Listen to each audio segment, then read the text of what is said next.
Assalamualaikum warahmatullahi wabarakatuh. Terima kasih atas waktu yang telah diberikan kepada saya. Sebelumnya, perkenalkan nama saya Poppy Widasuti Anugrahini, nomor absen 20 dari kelas TK 2A. Berdiri saya di sini, saya akan mempresentasikan mengenai tugas proyek saya dalam matkul komunikasi data, yaitu dengan berjudul Safe Path Home, yaitu adalah sistem evakuasi kebakaran cerdas dengan logika keberadaan manusia dan deteksi jalur salah. Nah, di sini saya sudah mencantumkan juga dengan identitas saya, nama lengkap saya Poppy Dasuti Anugrahini, dengan NIM saya 3.33.20 dari kelas TK 2A menggunakan Cisco paket Racer 8.2. Sebelumnya, kenapa saya memilih proyek ini dengan jalur evakuasi? Karena kebakaran rumah itu sering menyebabkan korban jiwa karena mereka kehilangan orientasi, mereka panik, sehingga mereka salah mengambil jalur evakuasi. Nah, sistem deteksi kebakaran ini hanya memberi alarm tanpa memberikan evakuasi yang jelas biasanya. Kemudian dibutuhkan sistem yang mampu memahami kondisi rumahnya bagaimana, bisa mendeteksi keberadaan manusia, dan juga dia bisa memberikan navigasi evakuasinya secara otomatis. Nah, maka dari itu, saya menghadirkan Safe Path Home dengan sebagai solusi evakuasi cerdas yang berbasis logika. Kemudian tujuan dari proyek Safe Path Home ini yaitu yang pertama untuk melakukan deteksi kebakaran secara otomatis dan secara real time. Dia bisa mengaktifkan sprinkle, siren, dan komponen lainnya secara cepat dan otomatis. Misalnya bisa membuka pintu dan jendela secara otomatis dan sebagainya untuk mempercepat jalur evakuasi. Kemudian dalam Safe Path Home ini dia juga bisa mengidentifikasi keberadaan orang melalui motion detector yang sudah dipasang di dalam rumah dengan memberikan navigasi evakuasi juga secara visual menggunakan lampu indikator yang sudah terpasang. Selain itu, di sini juga mengaktifkan wrong path protokol saat penghuni masuk ke jalur yang salah. Jadi di sini nanti ada jalur yang dia benar dan ada jalur yang salah. Nah, jadi sistem ini tuh nggak hanya ngerespon kebakaran aja, tapi di sini juga menolong jiwa dan memandu penghuninya untuk tahu di mana jalur evakuasi yang benar. Untuk komponennya yaitu ada home gateway-nya, itu nanti dipasang di dalam rumah. Terus habis itu ada smartphone, jadi kita bisa menghandle-nya dari smartphone. Kemudian ada fire monitor pastinya untuk mendeteksi kebakaran. Ada fire sprinkle juga, otomatis ini nanti kalau ada kebakaran sebanyak 3 buah. Kemudian ada motion detector untuk ngasih tahu nih jalur ini benar, jalur ini salah gitu. Kemudian ada kipas 1 buah, ada siren juga 2 buah.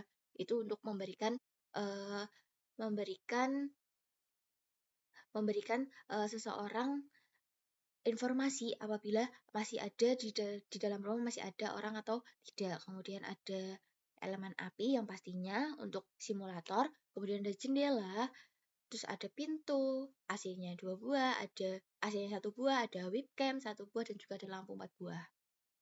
Nah, ini untuk skema rangkaiannya. Jadi di sini nanti kalau misal ada elemen apinya nanti dideketin ke fire monitor. Nah, ini otomatis kayak ada kipasnya dia akan otomatis berputar, kemudian pintunya otomatis terbuka, pintu luar dan juga pintu yang ada di dalam. Kemudian kalau untuk webcam itu dia selalu on selama 24 jam. Jadi dia nggak ada matinya sama sekali. Kemudian AC dia juga nyala.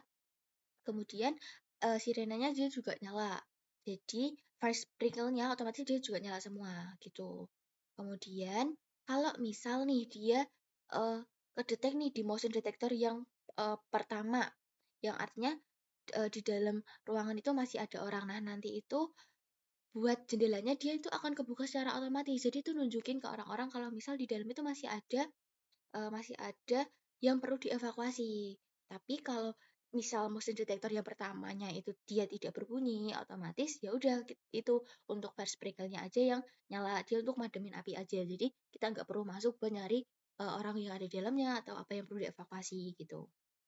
Kemudian kalau misalnya ternyata pas waktu orang di dalamnya dia mau evakuasi, dia itu masuk ke jalur yang salah. Nah, dia jadi maksudnya ke motion detector yang ada di belakang. Nah, nanti itu siren yang lorongnya belakang dia tuh akan berbunyi.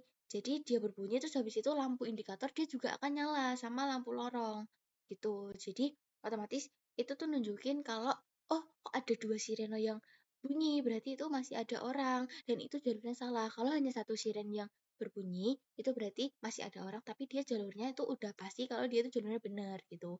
Kalau misal nggak ada orang ya nanti sirennya dia nggak akan berbunyi gitu. Nah, ini untuk rule utama yang saya masukkan ke dalam IoT monitor. Dan di sini jadi kita bisa ngatur nih kita maunya kayak gimana, kita mau eh, amanin rumah kita kayak gimana, kita mau ngaturnya sesuai kita, misal kita jarak jauh kita mau ngatur itu secara otomatis dan sebagainya, kita bisa ngaturnya lewat dari IoT monitor ini.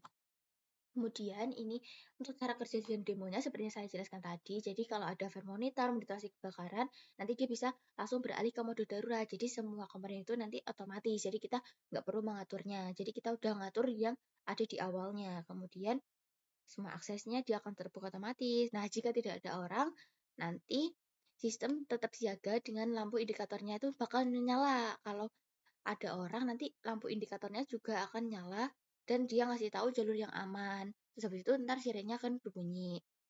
Kalau ternyata penghuninya dia masuk jalurnya salah, nanti siren yang kedua dia akan nyala, terus lampu lorong yang belakang, dan nanti dia juga akan nyala. Itu ngasih tahu kalau di dalamnya masih ada orang dan itu dia jalurnya salah. Kemudian ketika kebakarannya udah padam, nanti sistem kembali ke mode rumah aman, jadi semuanya akan mati. Tuh.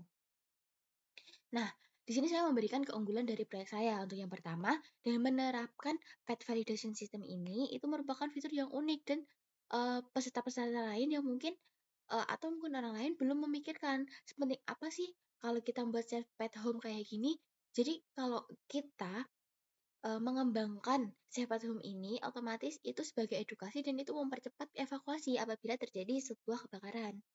Kemudian sistem nanti bakal membedakan kondisi ada orang atau nggak ada orang dan itu udah pasti hal yang paten. Jadi itu akan mempercepat pekerjaan kita. Kemudian ini menggabungkan dari keselamatan, otomatisasi dari komponen dan juga dari penghematan energi. Terus yang terakhir yaitu semua aktuator dapat dikontrol via smartphone secara langsung. Jadi kita bisa ngontrol bagaimana maunya kita agar rumah kita selalu aman saat terjadi kebakaran maupun saat tidak terjadi kebakaran. Nah, ini untuk kesimpulan dari proyek saya. Yang pertama yaitu mampu melakukan deteksi kebakaran secara otomatis dan real time menggunakan fire monitor. Dapat mengaktifkan sprinkle, siren, pintu, dan jendela secara otomatis sebagai respon yang cepat terhadap kondisi kebakaran untuk mendukung jalur evakuasi. Kemudian mampu mengidentifikasi keberadaan penghuninya melalui motion detection sehingga responnya menjadi lebih adaptif. Menyediakan navigasi evakuasi menggunakan lampu indikator untuk membantu penghuni menuju jalur yang aman. Dan yang terakhir, ini proyek Warm Pet Protocol ini bisa mencegah penghuni untuk memasuki jalur yang salah. Gitu. Dengan demikian, sistem ini terbukti efisien, terintegrasi dan handal sebagai solusi rumah pintar berbasis IoT untuk meningkatkan keselamatan penghuni dalam kondisi darurat kebakaran. Nah, terima kasih telah mendengarkan dan menyimak presentasi dari saya mengenai Safe Pet Control saat terjadi kebakaran. Semoga proyek saya ini berguna untuk semuanya dan sebagai motivasi ide lah buat siapa tahu bisa direalisasikan dan siapa tahu ini bisa menjadi proyek yang sangat bagus dan juga menjadi proyek yang sangat berguna dan andal.